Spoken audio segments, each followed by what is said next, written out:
नमस्कार दोस्तों। आज हम आपके लिए लेकर आए हैं एक ऐसी रहस्यमयी, रोमांचकारी और आध्यात्मिक कथा जो केवल आपके मन को छूने तक सीमित नहीं रहेगी, बल्कि आपके हृदय में तुलसी माता के प्रति श्रद्धा और उनके महत्व की गहन समझ भी उत्पन्न करेगी। यह कथा आपको हमारे धर्म, प्रकृति और भक्ति की उस सूक्ष्म परंपरा से जोड़ेगी जो सदियों से हमारे जीवन का अभिन्न अंग रही है।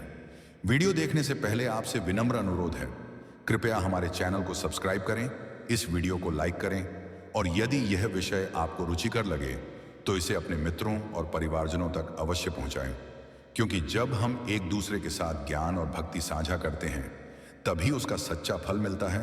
और हाँ, यदि आप वास्तव में कुछ नया, दिव्य और आत्मा को स्पर्श करने वाला अनुभव पाना चाहते हैं तो इस वीडियो को अंत तक जरूर देखें। तो आइए आरंभ करते हैं आज की यह अद्भुत, रहस्यपूर्ण और भक्तिपूर्ण कथा जो आपके अंतर मन को भी आलोकित कर देगी। मित्रों, वृंदावन की पावन भूमि, जहां हर कण में प्रेम की सुगंध है, जहां हर वट वृक्ष श्री कृष्ण की लीलाओं का साक्षी है, कोयल की मधुर कूक वातावरण को सुरमई बना रही है, मंद मंद बहती यमुना की ठंडी बयार चारों ओर शीतलता फैला रही है, गुलाब, चमेली और केतकी के फूलों की महक से पूरा उपवन सुगंधित हो उठा है।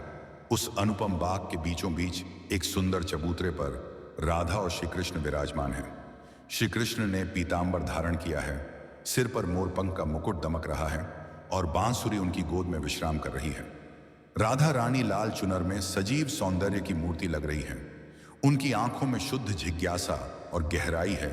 चारों ओर ग्वाल बाल और गोपियां क्रीड़ा में मग्न हैं, परंतु राधा और कृष्ण की दृष्टि जैसे समय को रोक चुकी है। देवी राधा कोमल स्वर में श्री कृष्ण की ओर देखते हुए कहती हैं, प्रभु, इस संसार में जितना आपसे प्रेम है उतनी ही जिज्ञासा भी है। आज मेरे मन में एक प्रश्न है जो मुझे बार बार विचलित करता है। श्री कृष्ण देवी राधा से मुस्कुराते हुए कहते हैं, पूछो राधे, तुम्हारा हर प्रश्न मेरे हृदय का आनंद है। देवी राधा कोमल स्वर में आंखों में जिज्ञासा लिए हुए बोलती हैं, प्रभु, यह बात मैं बचपन से देखती आई हूं कि भक्तजन हर सुबह तुलसी पर जल चढ़ाते हैं, उनकी परिक्रमा करते हैं और उन्हें बड़े आदर सम्मान से पूजते हैं। मेरे मन में यह प्रश्न बार बार उठता है, आखिर तुलसी माता का ऐसा क्या विशेष महत्व है और यह जल चढ़ाने की परंपरा कैसे आरंभ हुई? श्री कृष्ण मंद मुस्कान के साथ गहराई से राधा को देखते हुए कहते हैं, राधे, तुम्हारे मन की कोमलता और जिज्ञासा ही तुम्हें सबसे विशेष बनाती है। जब जब तुम कोई प्रश्न करती हो, वह केवल शब्द नहीं होते, वे आत्मा की पुकार होते हैं और मैं उस पुकार को अनसुना नहीं कर सकता। तुलसी केवल एक वनस्पति नहीं, वह शुद्ध प्रेम, तपस्या और त्याग की प्रतीक है। तुम्हारे इस प्रश्न के पीछे एक बहुत ही प्राचीन, रहस्यमयी और अत्यंत मार्मिक कथा छिपी हुई है। आज मैं तुम्हें वही कथा सुनाता हूं, एक ऐसी कथा जो न सिर्फ इस प्रश्न का उत्तर है बल्कि भक्ति, निष्ठा और प्रेम का भी मार्ग है। बहुत समय पहले की बात है, जब पृथ्वी पर धर्म और अधर्म के बीच निरंतर संघर्ष चल रहा था। उस युग में एक महाशक्तिशाली राक्षस जन्मा जिसका नाम था शंखचूड़। वह सामान्य राक्षसों की भांति केवल विनाशकारी नहीं था, बल्कि उसमें अपार बल, अपूर्व साहस और गहन ज्ञान का संगम था। शंखचूड़ की विशेषता यह थी कि वह केवल अपनी शक्ति के कारण नहीं, बल्कि अपने तप और भक्ति के कारण भी जाना जाता था। वह भगवान शिव का परम भक्त था और अपनी कठिन तपस्या से उसने ऐसे ऐसे वरदान प्राप्त किए थे कि देवता भी उससे भयभीत रहते थे। शंखचूड़ का जीवन केवल युद्ध और विजय की कहानियों से ही नहीं भरा था, बल्कि उसमें प्रेम और श्रद्धा का भी गहरा स्थान था। उसकी पत्नी तुलसी एक अत्यंत धर्मपरायण, तपस्विनी और पतिव्रता स्त्री थी। उनका चरित्र इतना पवित्र और शक्तिशाली था कि उनकी पतिव्रता धर्म से स्वयं देवताओं की शक्तियां भी बाधित हो जाती थीं। तुलसी न केवल अपने पति की आराधना में लीन रहती थी, बल्कि उन्होंने भी कठोर तप के माध्यम से अद्भुत आध्यात्मिक ऊर्जा अर्जित की थी। उनके तप और प्रेम की शक्ति से शंखचूड़ को एक प्रकार का दिव्य कवच प्राप्त हुआ था जो उसे अजेय बनाता था। शंखचूड़ और तुलसी का जीवन शक्ति और भक्ति का एक अद्वितीय संगम था, जो यह दर्शाता है कि अधर्म की राह पर भी यदि भक्ति और प्रेम की ज्योति हो तो उसका प्रभाव समूचे ब्रह्मांड में महसूस किया जा सकता है। यह कथा केवल एक राक्षस की नहीं, बल्कि एक भक्त, एक पति और एक नारी की महान पतिव्रता की अमर गाथा है। तुलसी एक अत्यंत तपस्विनी, धर्मनिष्ठ और पतिव्रता स्त्री थी। उनका जीवन तप, श्रद्धा और निष्ठा का प्रतीक था। उन्होंने अपने पति शंखचूड़ की रक्षा और दीर्घायु के लिए कठोर व्रत और तप का मार्ग अपनाया। उनकी भक्ति और साधना इतनी प्रबल थी कि स्वयं भगवान विष्णु भी उनकी तपस्या से प्रसन्न हो उठे। तुलसी का मन पूर्णतः समर्पित था, न केवल अपने पति के प्रति बल्कि धर्म के उच्चतम आदर्शों के प्रति भी। जब भगवान विष्णु उनके समक्ष प्रकट हुए तो तुलसी ने अत्यंत विनम्रता और श्रद्धा से वर मांगा। प्रभु, जब तक मैं अपने पतिव्रता धर्म का पालन करती रहूं, तब तक मेरे पति अजय और अजर अमर बने रहें। उनकी यह प्रार्थना केवल एक पत्नी के प्रेम की अभिव्यक्ति नहीं थी, बल्कि यह उस आत्मबल की घोषणा थी जो एक स्त्री के तप, संकल्प और सतीत्व से उत्पन्न होता है। भगवान विष्णु ने उनकी निष्ठा, त्याग और तपस्या से अत्यंत प्रसन्न होकर उन्हें वह वरदान प्रदान कर दिया। यह वरदान शंखचूड़ के लिए एक दिव्य कवच बन गया, जिससे वह देवताओं के लिए भी अजेय बन गया। तुलसी का यह तप और वरदान हिंदू धर्म में पतिव्रता धर्म की महिमा और आध्यात्मिक शक्ति का एक अनुपम उदाहरण माना जाता है। इधर शंखचूड़, जो अब तुलसी के तप और भगवान विष्णु के वरदान से अजेय बन चुका था, धीरे धीरे अपने साम्राज्य का विस्तार करने लगा। उसके भीतर केवल शारीरिक बल ही नहीं, अपार आत्मबल और दैवी कवच का सहारा भी था। उसने एक एक कर देवताओं को पराजित करना शुरू कर दिया। स्वर्गलोक में हाहाकार मच गया। इंद्र, अग्नि, वरुण, यम जैसे प्रमुख देवता भी उसकी शक्ति के आगे असहाय प्रतीत होने लगे। शंखचूड़ न केवल युद्ध में अजेय था, बल्कि उसने देवताओं की सत्ता और प्रतिष्ठा को भी चुनौती देना आरंभ कर दिया। देवता उसकी अपराजेयता से आतंकित हो उठे। कोई उपाय नजर नहीं आया, कोई अस्त्र या युक्ति उसे रोक नहीं सकी। अंततः भयभीत और व्याकुल होकर समस्त देवता भगवान विष्णु के चरणों में पहुंचे। उन्होंने विनम्रता से निवेदन किया, प्रभु, यह राक्षस दिन प्रतिदिन अत्याचार कर रहा है।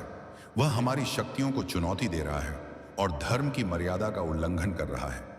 कृपया कोई उपाय कीजिए जिससे इस संकट का निवारण हो सके। यह दृश्य केवल देवताओं के पराजय का नहीं, बल्कि एक ऐसे क्षण का प्रतीक था जब अधर्म की ताकत धर्म के सामने अस्थायी रूप से प्रबल प्रतीत होने लगी थी और सबकी आशा एक बार फिर भगवान विष्णु की ओर टिक गई थी। भगवान विष्णु ने देवताओं की पीड़ा और धर्म पर आए संकट को गंभीरता से सुना। वे जानते थे कि शंखचूड़ को केवल बाह्य शक्ति से पराजित करना संभव नहीं, क्योंकि उसका कवच उसकी पत्नी तुलसी के सतीत्व और पतिव्रता धर्म से जुड़ा हुआ था। जब तक तुलसी का पतिव्रत अखंड रहेगा, तब तक शंखचूड़ को कोई भी शक्ति पराजित नहीं कर सकती थी। अतः भगवान विष्णु ने एक गूढ़ और विवेकपूर्ण योजना बनाई, जो नीतिपरक होने के साथ साथ समय की आवश्यकता भी थी। इस योजना के अंतर्गत भगवान विष्णु ने एक ब्राह्मण का वेश धारण किया। सौम्य, तपस्वी और आचरण से पूर्णतः निर्दोष प्रतीत होने वाले रूप में वे तुलसी के पास पहुंचे, जो उस समय गहन तपस्या में लीन थी। उनकी उपस्थिति और व्यवहार इतने सहज और दिव्य थे कि तुलसी भ्रमित हो गईं। भगवान विष्णु ने अपने ब्राह्मण स्वरूप में उनकी तपस्या को धीरे धीरे विचलित किया। वह तप जिसमें उनका मन, शरीर और आत्मा संपूर्णतः एकीकृत थी। तुलसी का मन जब क्षण भर के लिए भी इस भ्रम में आ गया और उनकी पतिव्रता भावना भंग हुई, उसी क्षण वह दिव्य कवच जो शंखचूड़ को अजेय बना रहा था, नष्ट हो गया। पतिव्रत के खंडित होते ही शंखचूड़ की शक्ति क्षीण हो गई और उसी समय युद्ध में वह मारा गया। यह प्रसंग केवल एक योजना नहीं था, बल्कि यह उस गूढ़ सत्य को भी दर्शाता है कि धर्म की रक्षा हेतु कभी कभी ईश्वर को भी कठिन निर्णय लेने पड़ते हैं, जिनकी गहराई को सामान्य दृष्टि से समझना कठिन होता है। जब तुलसी को इस बात का ज्ञान हुआ कि जिन ब्राह्मण के वेश में उनके सामने उपस्थित होकर उनकी तपस्या को भंग किया गया, वह कोई साधारण व्यक्ति नहीं बल्कि स्वयं भगवान विष्णु थे, तो उनके मन पर गहरा आघात हुआ। उनका विश्वास, तपस्या और पतिव्रता धर्म, जिस पर उन्होंने जीवन भर निष्ठा से आस्था रखी थी, सब कुछ एक ही क्षण में छिन्न भिन्न हो गया। वे भीतर से टूट गईं और उनके हृदय में गहरा आक्रोश उत्पन्न हुआ। यह केवल एक स्त्री का क्रोध नहीं था, बल्कि धर्म से जुड़े विश्वास और आत्मबल के साथ हुए छल की प्रतिक्रिया थी। तुलसी ने भगवान विष्णु को कठोर शब्दों में श्राप दिया, जिस प्रकार आपने एक पतिव्रता स्त्री का धर्म भंग किया है, उसी प्रकार आपकी अर्धांगिनी लक्ष्मी भी आपसे वियोग का दुहक भोगेंगी। यह श्राप किसी द्वेष से नहीं, बल्कि पीड़ा से उपजा हुआ था।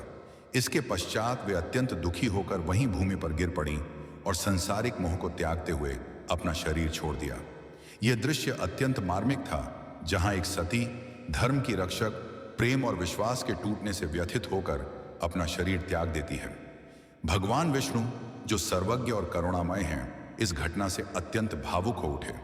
उन्होंने तुलसी के महान तप, सच्चे प्रेम और निष्कलंक नारीत्व को पहचानते हुए उन्हें दिव्य सम्मान दिया। उन्होंने कहा, तुलसी, तुम कोई सामान्य स्त्री नहीं, स्वयं लक्ष्मी का ही एक दिव्य स्वरूप हो। तुम्हारा त्याग और तप अमर है।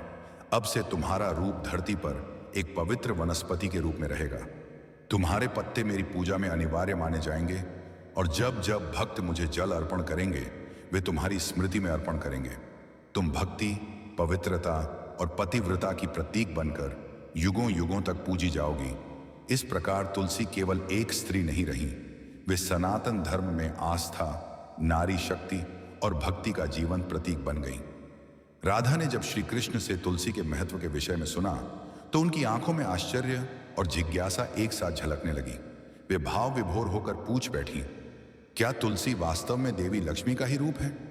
श्री कृष्ण ने मंद मुस्कान के साथ राधा की ओर देखा। उनकी दृष्टि में करुणा और ज्ञान दोनों समाहित थे। उन्होंने शांत स्वर में उत्तर दिया, हाँ राधे, तुलसी केवल एक साधारण पौधा नहीं है। वे देवी लक्ष्मी का ही दिव्य रूप है, जो पृथ्वी पर प्रेम, भक्ति और त्याग की भावना को जीवित रखने के लिए अवतरित हुई। वे उस सतीत्व और शक्ति का प्रतीक हैं जो संपूर्ण सृष्टि को पवित्र बनाता है। थोड़ी देर रुककर उन्होंने आगे कहा, जब कोई भक्त श्रद्धा से तुलसी के पत्तों को तोड़ता है, उन्हें जल अर्पित करता है या उन्हें मेरी पूजा में अर्पण करता है, तो वह केवल एक कर्म नहीं करता, वह उस शाश्वत प्रेम और भक्ति की परंपरा को निभाता है जो तुलसी ने अपने त्याग से स्थापित की। उस जल अर्पण के साथ वह अपने जीवन में भक्ति, शुद्धता और समर्पण का बीज बोता है, जिसे समय के साथ उसका हृदय पुष्पित करता है। यह संवाद केवल देवी तुलसी की महिमा का उल्लेख नहीं था, बल्कि भक्ति की उस सूक्ष्म भावना की व्याख्या थी जो प्रत्येक श्रद्धालु के जीवन में दिव्यता का संचार करती है। तो दोस्तों, यही है तुलसी पर जल चढ़ाने का गहरा रहस्य और आध्यात्मिक महत्व। यह केवल एक साधारण पौधे को जल देने की प्रक्रिया नहीं है, बल्कि यह एक ऐसा कर्म है जो हमारी भक्ति, श्रद्धा और आत्मिक जुड़ाव का जीवन प्रतीक बन जाता है। जब हम तुलसी माता को जल अर्पित करते हैं तो हम अपने जीवन में पवित्रता, सकारात्मक ऊर्जा और प्रभु के प्रति समर्पण का भाव भरते हैं। ये एक छोटी सी क्रिया हमें प्रकृति, देवी देवताओं और स्वयं से जोड़ती है। तुलसी माता न केवल भगवान विष्णु की प्रिय हैं, बल्कि वे हर घर में सौभाग्य, शांति और समृद्धि का आह्वान करती हैं। उनका पूजन हमारे जीवन में संतुलन, शुद्धता और आध्यात्मिक उन्नति का मार्ग प्रशस्त करता है। अगर आपको यह दिव्य और प्रेरणादायक कथा पसंद आई हो तो कृपया वीडियो को लाइक करें, चैनल को सब्सक्राइब करें और नीचे कमेंट में जय तुलसी माता अवश्य लिखें, ताकि यह श्रद्धा का संदेश अधिक से अधिक लोगों तक पहुंचे। मिलते हैं अगली रहस्यमयी आध्यात्मिक कथा में, तब तक के लिए सत्यम शिवम सुंदरम।